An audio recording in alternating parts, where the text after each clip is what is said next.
तन्नावतु सह वीर्यं करवावहै तेजस्विनावधीतमस्तु मा विद्विषावहै। ॐ शान्ति शान्ति शान्तिः। सदाशिवसमारम्भां शङ्कराचार्यमध्यमाम् अस्मदाचार्यपर्यन्तां वन्दे गुरुपरम्पराम्। ईश्वरो गुरुरात्मेति मूर्तिभेदविभागिने व्योमवद्व्याप्तदेहाय दक्षिणामूर्तये नमः।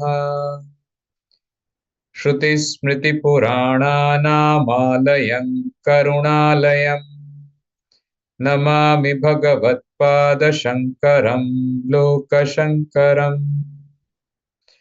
नमः श्रीशङ्करानन्दगुरुपादाम्बुजन्मने सविलासमहामोहग्राहग्रासैककर्मणे।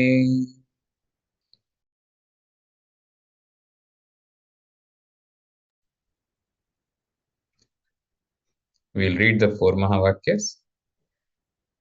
Prajnanam Brahma, Prajnanam Brahma, Aham Brahmasmi, Aham Brahmasmi, Tattvamasi, Tattvamasi, Ayamatma Brahma, Ayamatma Brahma. First 2 shlokas talked about the Prathama Mahavakya with respect to the 4 main Mahavakyas. Like I said earlier, there are numerous Mahavakyas. Of those, the 4 principal Mahavakyas, as they say, are used for deeper study or more analysis, and each of these they represent a certain facet, a certain way of looking at the same truth. All Mahavakyas, they reveal my infinitude in different ways.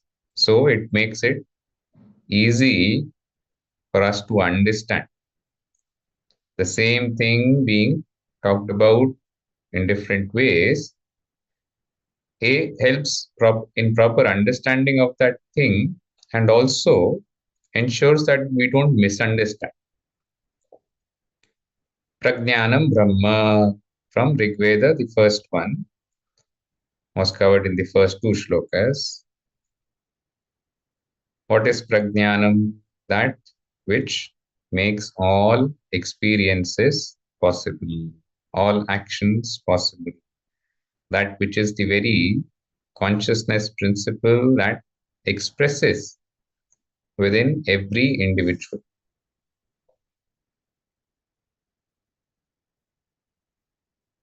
Not only humans, when we say individuals, but all the way from Brahmaji down till the most insignificant creature, it expresses as this consciousness that makes all knowing possible.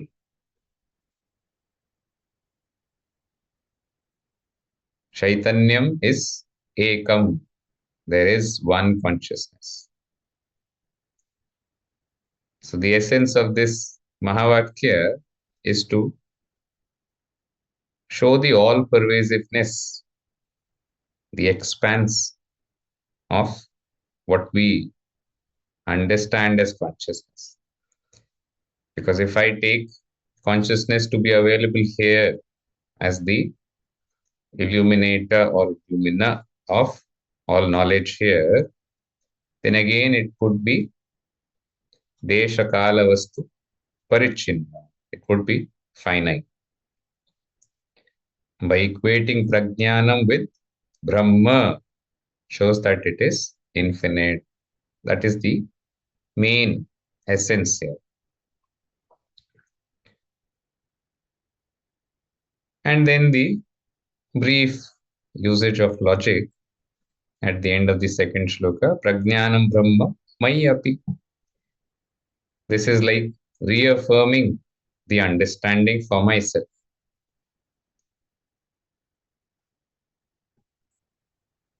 When Shastra says something, to understand it at the level of the intellect is one step. Sometimes that needs to be followed up by this reaffirmation of that understanding. It has to be made firm, strong.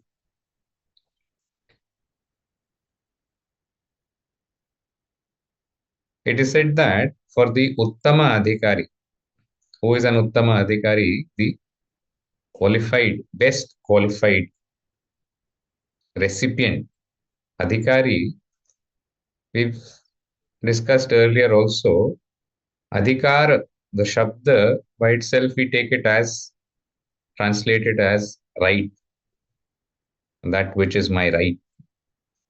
But when it comes to Shastra, Adhikari means the one that is a fit recipient.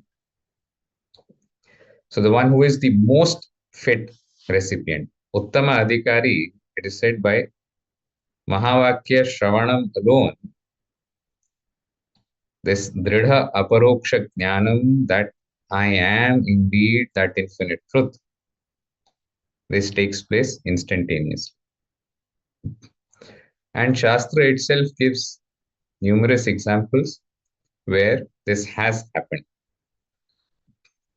Where because of some pratibandha, some viparita bhavana, some strong vasana that still kept on lingering after the individual gains knowledge, there was rebirth. There was something remaining, avidya as they say. And as soon as that remembrance of the knowledge came and that prabala prarabdha, that which was a very strong vasana, was eliminated, there was instantaneous self-realization. And sometimes I'm cautious about making these statements because as much as we want to know more and understand more, at the same time, we don't want to misunderstand. Not understanding something can be a problem, but misunderstanding something can be a bigger problem. And we ourselves are the best example. Not knowing my true nature is a problem. But that is a smaller problem compared to taking myself to be quite contrary to that which is my true nature. So if I'm sugar and I don't know I am sweet, it's a problem. It will have its own effects, outcomes. But if I'm sugar, I don't know I am sweet, and I think I am bitter, then I will express as that which is bitter. Means my expression will be quite contrary to that which I really am. So that's why when we say self-realization takes place, we don't want another concept in the head that says that, okay, it is an event in time. These are only ways to indicate something. We saw in Atma Bodha, Swakantha Bharanam Yatha was the example given to show that Atma, Brahma, Moksha, realization, whatever we call, is not something that will be gained in time. It's not something other than me that I will get or I will become one with it. It's like that fine necklace which is already there in the neck but goes unnoticed. When it is unnoticed, there is this notion which eventually becomes my firm understanding that I don't have it. But when it is discovered, it is not discovered as something which was there away from me and has now come here. The discovery is in the form of this clear understanding that it was here all along. Somehow, for whatever reason, I missed it.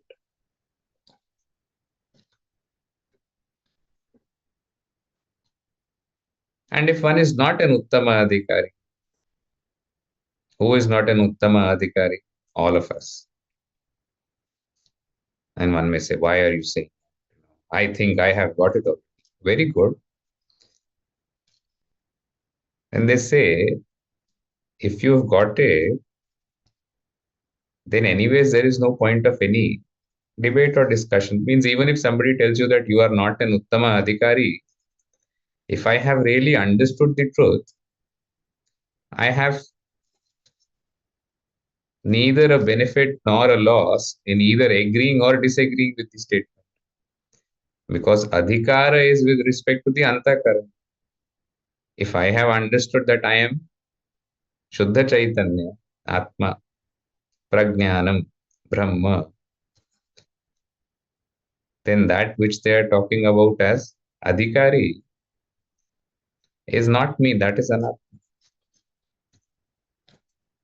That is why they say Vijanan Vidwan Bhavate Nativadi. Ativadi na bhavati. This vision is very clear about the absolute reality and the transactional reality. The two don't get mixed up. Our problem is that our head, our mind gets too mixed up within the transactional reality. That is why all initial sadhana, like they said, viveka, the very first step, nitya anitya vastu viveka.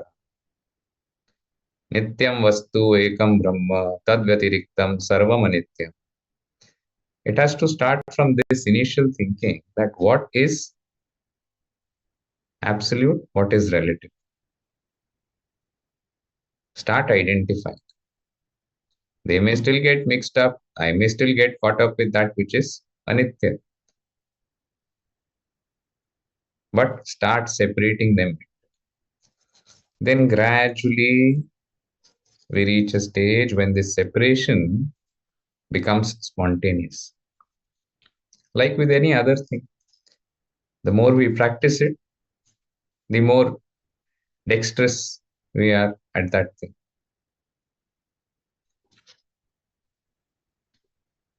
Now, coming to our adhikar, if we feel that I understand, yet I feel that there has to be more. Means I want to be sure, let us say. I want to be extra cautious with my own approach towards knowledge and not rush to a conclusion that okay, I've understood. Let's close all of this and then go and have fun. Now, whatever remains in this life, I am a jnani already. That vritti I don't necessarily need.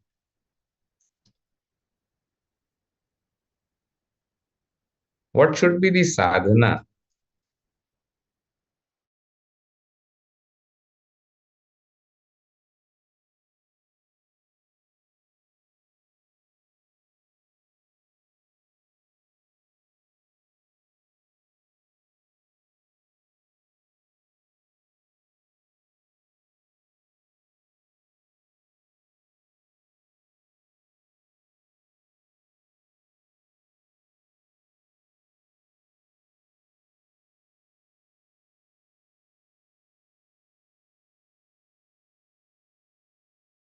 Contribution. So if we are doing those, all of those can continue. They are all sadhanas. If we are not doing those or we are not able to do those, but still we want to get to this final end, this goal.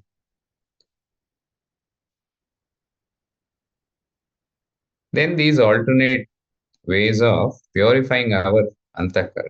If we can get involved in offering our selfless service to a spiritual cause, a religious cause, a social cause, where I put my I-ness aside. I see this world as God's creation. So much so that I also have this understanding that God and God's creation are not separate. God is not sitting somewhere away from this creation. God is this creation. This creation is nothing but God. So now where can I go where I cannot serve God? I cannot pray to God.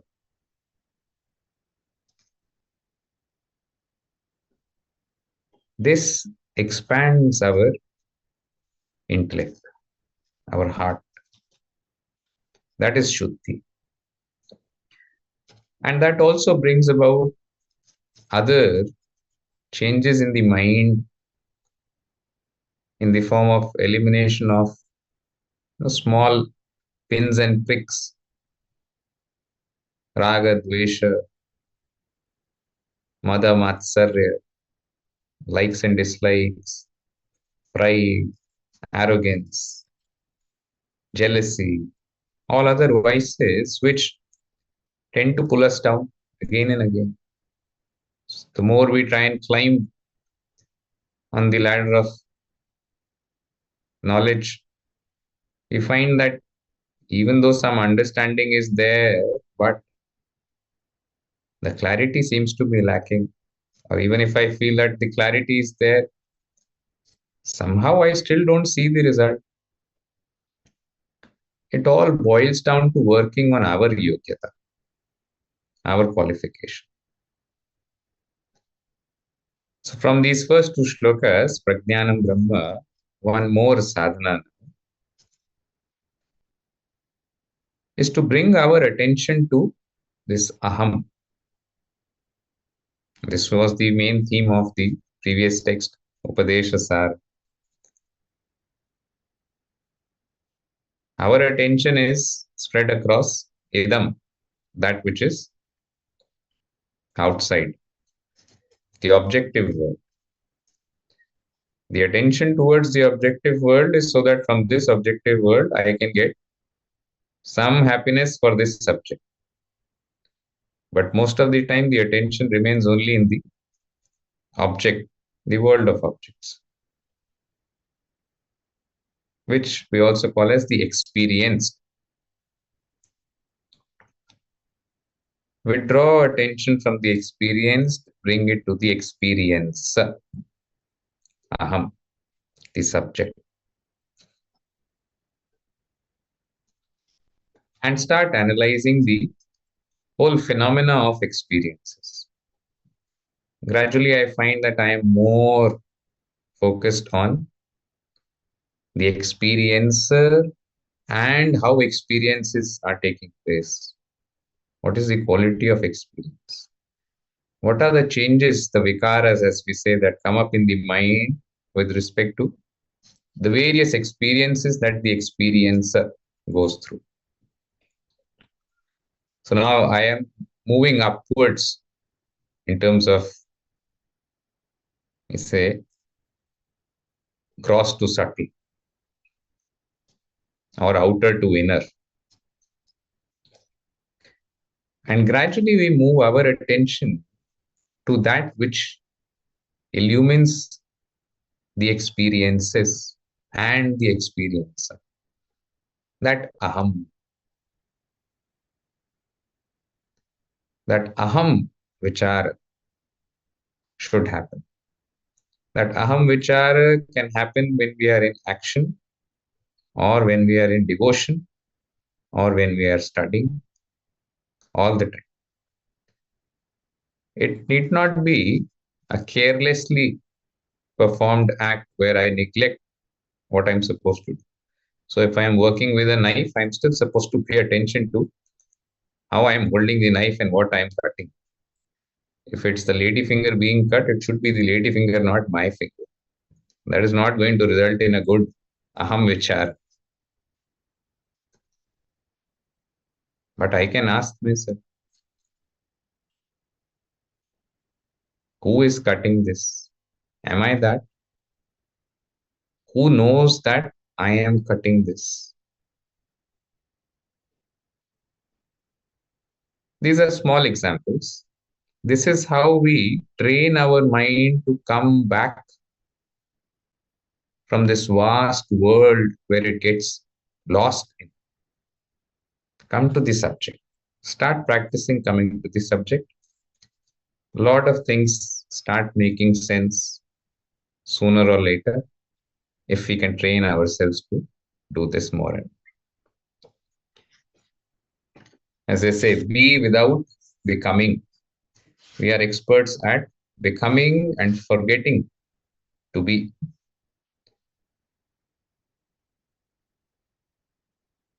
When the moment is there, we are busy with that which is happening in the moment.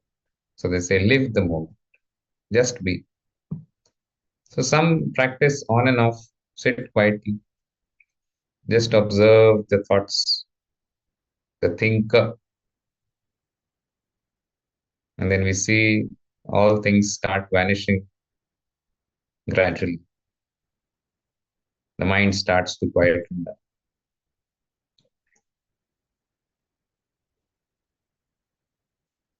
All right.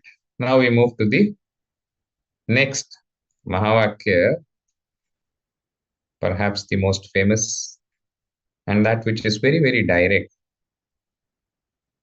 Straight away reminds me of Aham, that which is the dearest for all, this I. Only when understood in the right way, the right perspective,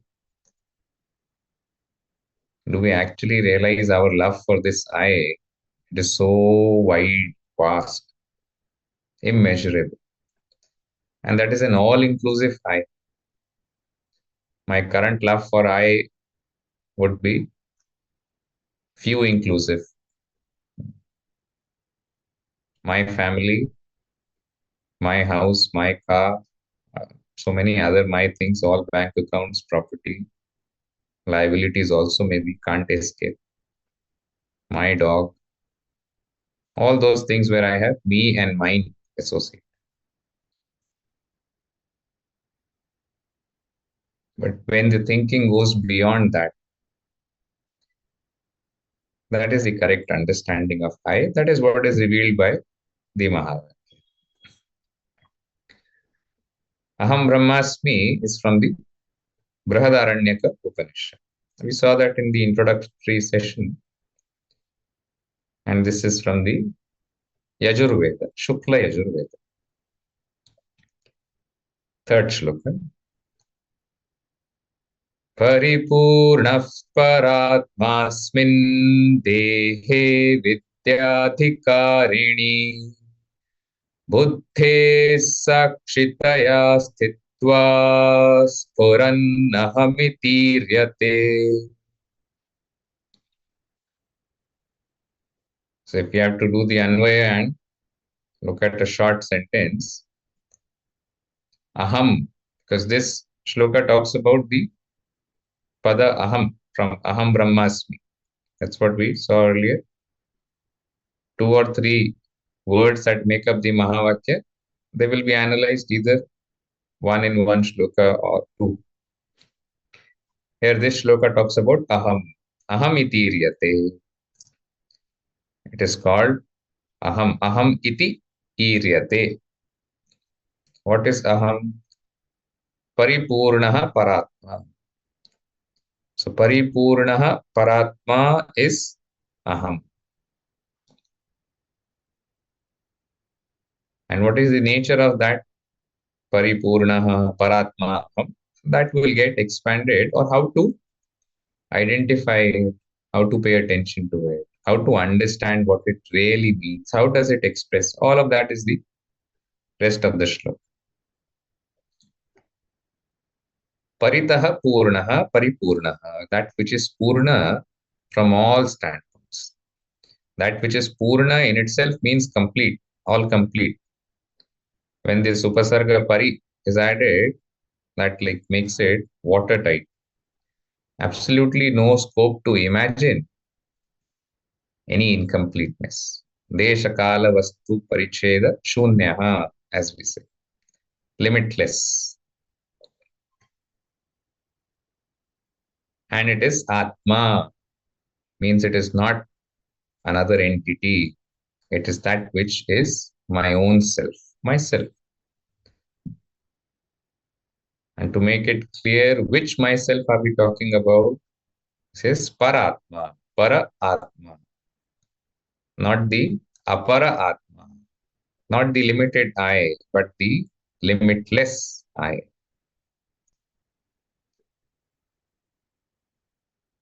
So Aham is free of all limitations and it is not Paroksha, not somewhere.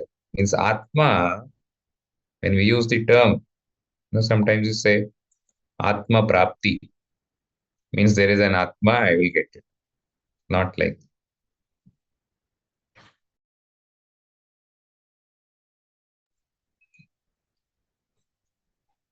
it is Nitya Aparoksha.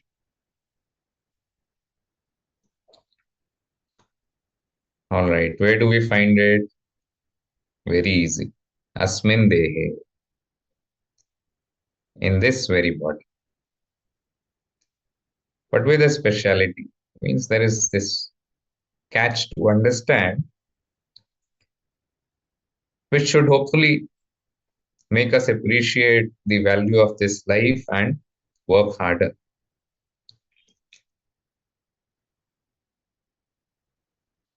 Although consciousness is available in all bodies. So Paripurnaha Paratma, it's not that it is available only in the human body. That is what we saw in the second shloka. All the way from Brahmaji to the ant, even in insentient objects. Everything is that one same absolute truth. But it is available for realization only in this Manushya Sharira. And some places they also interpret Asmin as Asmin Loke. In this Bhuloka alone, which means the same thing, means in this human birth alone, there is this opportunity to realize our true nature. All the higher births are only to enjoy. All the lower births are only to suffer. In either ways, the higher worlds and the lower worlds are both places where we use the currency we earn, the currency of punya and papa. This bhuloka alone is where we earn that currency. Now, whether we spend time in material gains accumulating, wealth or other experiences, enjoying, then we are only using that currency here itself, not earning more, but whatever is there is also getting used here itself. Or we make wise use. It's very mathematical, in a way. Everybody knows the equation of money now much better than earlier. How you earn, save, invest, it grows, compounds. And if you don't pay attention, liabilities increase, you keep on, as I say, burning money. Then you're broke soon. It's the same how it works with this life. But the key thing to note is that it is this human birth alone where all these options to choose the path are available.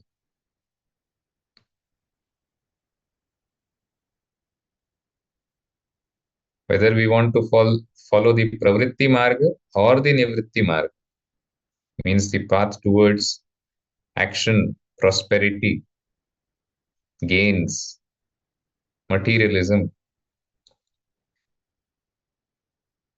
or the path of self-realization, knowledge. That choice is available here. And that choice always need not be a black and white choice that I can do either this or that. It doesn't happen overnight. We can always play the balancing act. The stronger our intentions and our dedication is towards either of these, we find that the world gives us that opportunity more and more. Those who worked very hard and reached, high positions or have been very successful, they know that all they did was keep working hard, going in the right direction, and somehow the world gave opportunities. Sometimes we have to fight for opportunities, means put forth more effort. In the same way, the path of knowledge.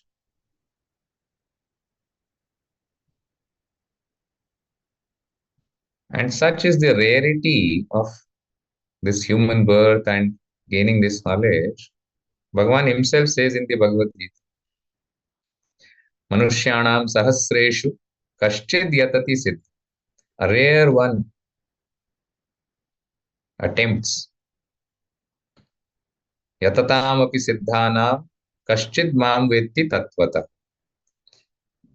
And out of all those who attempt, one rare one actually comes to know. But there is another beauty in this second one. Yatatam api siddhanam, he says. Even those who are putting forth effort, Bhagavan calls them siddha. This is called bhavishyat vritya. They are not siddha already, means they have not realized the truth. Although he says that one rare one out of those few really understand me in the essential way, as the essence, means realize their own self. When we say realize God, realize their own self. Still, he says all those who put forth effort, yatatam api siddhana, they are also siddhas. Means sooner or later they will get there. So we need to remind ourselves the value of this human birth.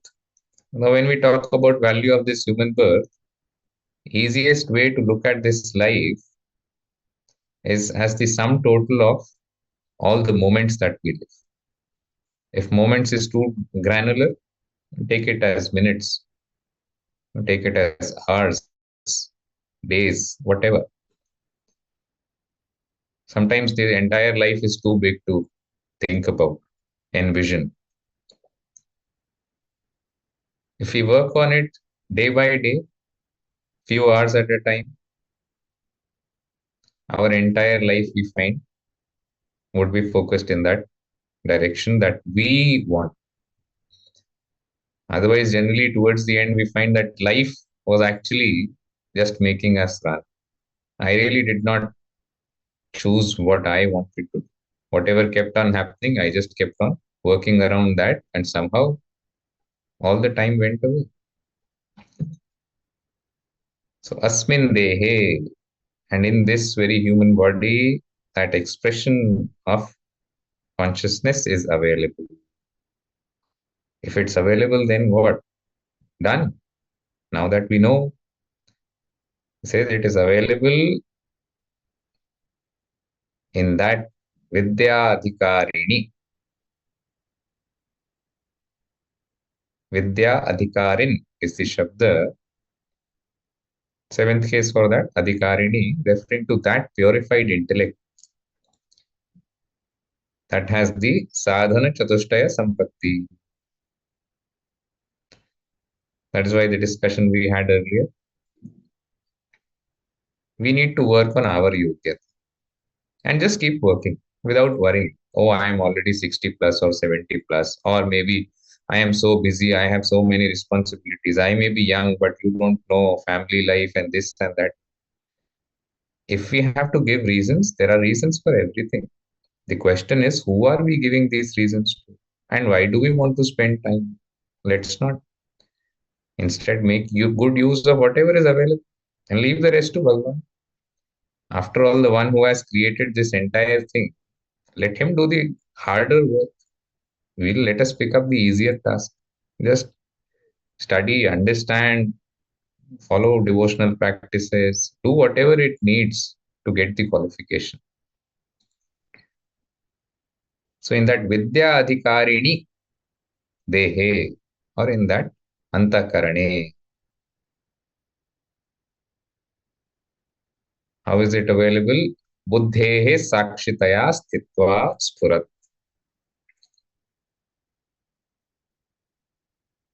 Consciousness is there as the Sakshi of all thought modifications. Buddhehe means Antakarana in general, as the illuminer of all thoughts. When we say Sakshi illumines the intellect, in Drigdrishya Viveka, that shloka is there, which if we can memorize, it helps bringing this idea. Rupam Drishyam Lochanam Drik, Tad Drishyam Driktu Manasam. That's how we move from outside to inside. And if this shloka works as a reminder, then this practice of paying attention to this aham, which is nothing but sakshi, becomes even easier. That this external world of names and forms, color, smell, etc., this is all drishya. And our senses are the drashta, the seer.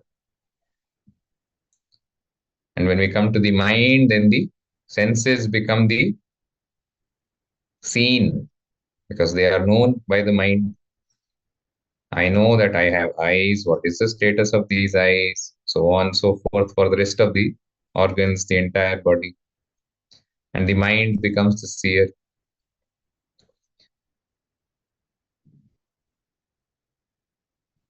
Drishyadhivrittayah sakshi drigeva natu drishyate. And the thoughts of the mind are also illumined by sakshi, drashta. That which is the ultimate seer, which is drig eva natu drishyate.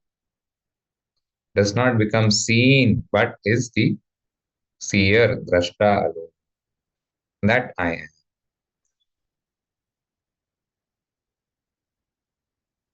So the external world is illuminated, we say, through vrittis. And how are vrittis illumined? Thoughts. Say they are sakshi bhasya. They are illumined by sakshi.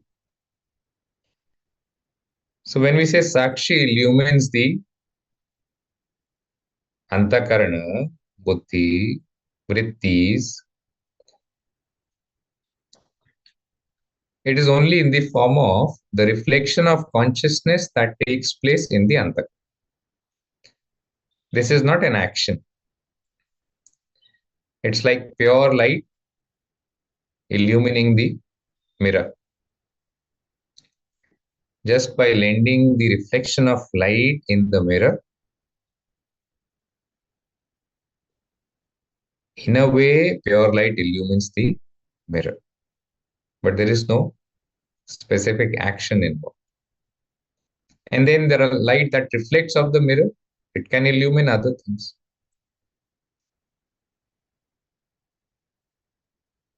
In the same way, consciousness as this Sakshi Atma, the illuminator of all thoughts, all inner modifications of the Antakarana,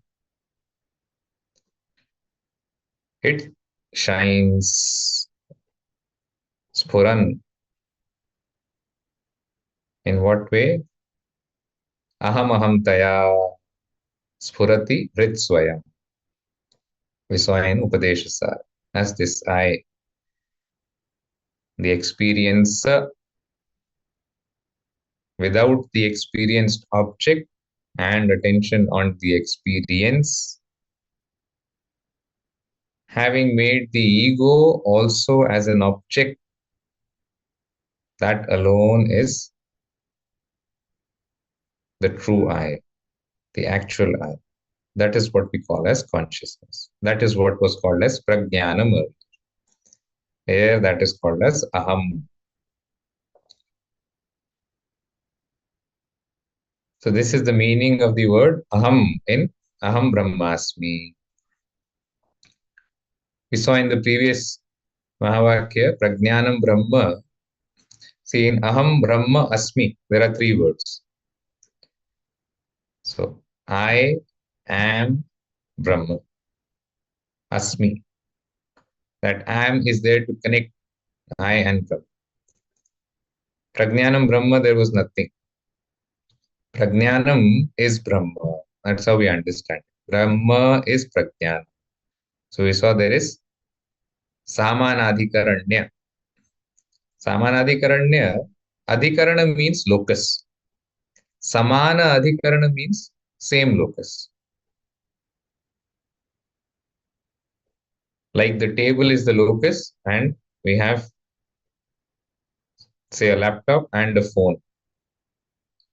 So the sambandha between the laptop and the phone will be Samanadhikaranya sambandha, because they have the same adhikaran, location, in simple words.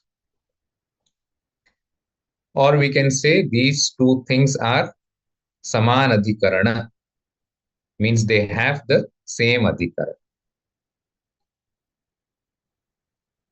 When it comes to Prajnanam Brahma, here the Samanadhikarana nature is what we call as Mukhya Samanadhikarana or Samanadhikarana.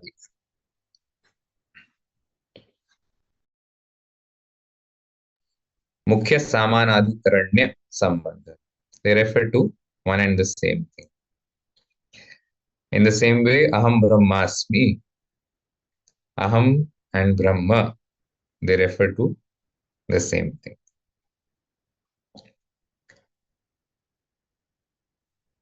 We won't go to the next shloka right away. Let's just do a couple of minutes of more thinking around sadhana. See, the path of this Jnana Marga, for that matter, all spiritual practices, sometimes it can be difficult, sometimes it can be disappointing, and sometimes it may feel not really worthwhile, because the attainment is not always spontaneous, immediate, or tangible.